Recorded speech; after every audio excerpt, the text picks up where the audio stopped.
এজন্য কোরআনুল কারীমের তিলাওয়াত লাগবে। আল্লাহর পয়গম্বর বলেন ইকরাউল কুরআন, রাসূল বলেন তোমরা কোরআনের তিলাওয়াত করো, কোরআনের তিলাওয়াত করো। ফা ইন্নাহু ইয়াতি ইয়াউমাল কিয়ামাতি শাফিআন লি আসহাবি, কেননা এই কোরআনটা কিয়ামতের ময়দানে তার আসহাব যারা, তার সাহেব যারা কোরআনকে পাঠ করবে, যারা তাদেরকে সুপারিশ করে করে তাদেরকে জান্নাতের মধ্যে নিয়ে যাবে। এজন্য মুহাব্বতের সাথে বলবেন কোরআনের প্রতি মুহাব্বত আমাদের আছে না নাই?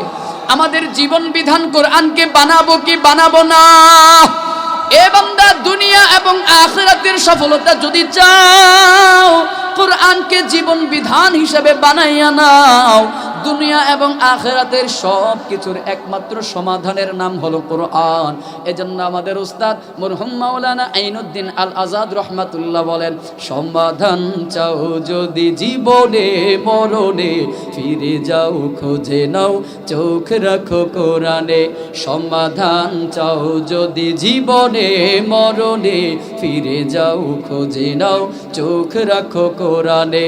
তবেই পাবে সুখ শান্তির ঠিকানা, তবেই পাবে সুখ শান্তির ঠিকানা, যদি মেনে নাও তুমি মনে প্রাণে। সমাধান, সমাধান চাও যদি জীবনে মরণে, ফিরে যাও খুঁজে নাও চোখ রাখো কোরআনে। এ তো চির অম্লান চির মুক্তির ডাক, এ যে মহাবাণী খোদারি কালামে পাক। এই দুনিয়ায় আর সেই দুনিয়া, এই দুনিয়ায় আর সেই দুনিয়া, মুক্তি পাবে তুমি দোজাহানে। সমাধান, সমাধান চাও যদি জীবনে মরণে, ফিরে যাও খুঁজে নাও চোখ রাখো কোরআনে। একটু মহাব্বতে বলবেন ওই কোরআনের প্রতি মহাব্বত আমাদের আছে না নাই?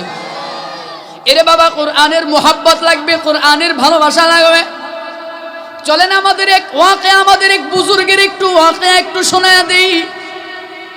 আমাদের এক বুজুর্গ ছিল, নামটা জেহানের মধ্যে আসতেছে না, স্মরণে নামটা মনে পড়তেছে না, হঠাৎ করে মনে পড়লো, এই জন্য একটু আপনাদেরকে শোনায়া যায়। আমাদের একজন বুজুর্গ ছিল, একজন আল্লাহর বান্দা ছিল, ওলি ছিল। প্রতিদিন মদ পান করার জন্য মদের দোকানে যায়, মদ খাওয়ার জন্য প্রতিদিন মদের দোকানের মধ্যে যাইতো। মা প্রতিদিন মালিকের কাছে তিলাওয়াত করে নামাজ পড়ে পড়ে আল্লাহর কাছে দোয়া করতো, আল্লাহ আমার সন্তানটাকে তুমি হেদায়েতের রাস্তায় দিয়ে দাও, হেদায়েতের আলো দেখায়া দাও। সন্তান প্রতিদিন মদ পান করার জন্য মদের দিকে যায়। একদিনের ঘটনা, আল্লাহর বান্দা মদ পান করার জন্য যখন ঘর থেকে বের হয়ে যায়, এমন সময় কিছু দূর যাওয়ার পরে পথের মধ্যে তাকায় দেখে একটা কাগজের টুকরা বরকা পড়ে আছে। ওই কাগজের টুকরাটা হাতের মধ্যে নিয়ে গেল, হাতের মধ্যে নিয়ে দেখে মাটি থেকে উঠাইয়া ওই কাগজের টুকরার মধ্যে লেখা আছে বিসমিল্লাহির রহমানির রহিম। আল্লাহর বান্দা এই কাগজের টুকরাটা হাতের মধ্যে উঠায় দেখে বিসমিল্লাহির রহমানির রহিম লেখা। আল্লাহর বান্দার দিলের মধ্যে কেমন যেন একটা পরিবর্তন। আল্লাহর বান্দা চিন্তা করলো, হায় হায়, আমার মালিকের কোরআনের আয়াত, আমার মালিকের নাম, আমার মালিকের কোরআনের আয়াতটা জমিনের মধ্যে পড়ে থাকবে, আমার মাওলার নামটা জমিনের মধ্যে পড়ে থাকবে। আর দুনিয়ার মানুষেরা সেই নামটাকে পাড়ায়া পাড়ায়া যাবে, পাড়ায়া পাড়ায়া যাবে।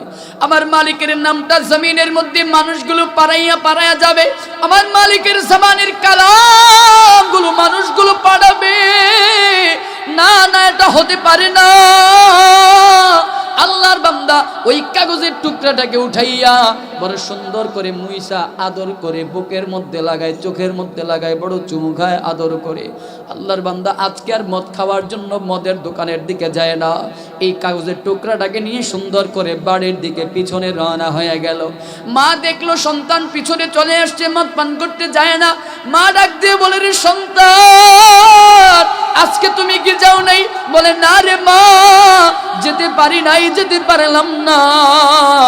বলে, কি জন্য বাবা, কি জন্য? বলে, মা সামনের দিকে গিয়ে দেখলাম, কিছু দূর যাওয়ার পরেই দেখি একটা কাগজের টুকরা আমার সামনের মধ্যে পড়া আছে। নারে তাকবীর! আর একটু মোহাম্মদে পড়েন না, নারে তাকবীর। প্রধান বক্তার আগমন।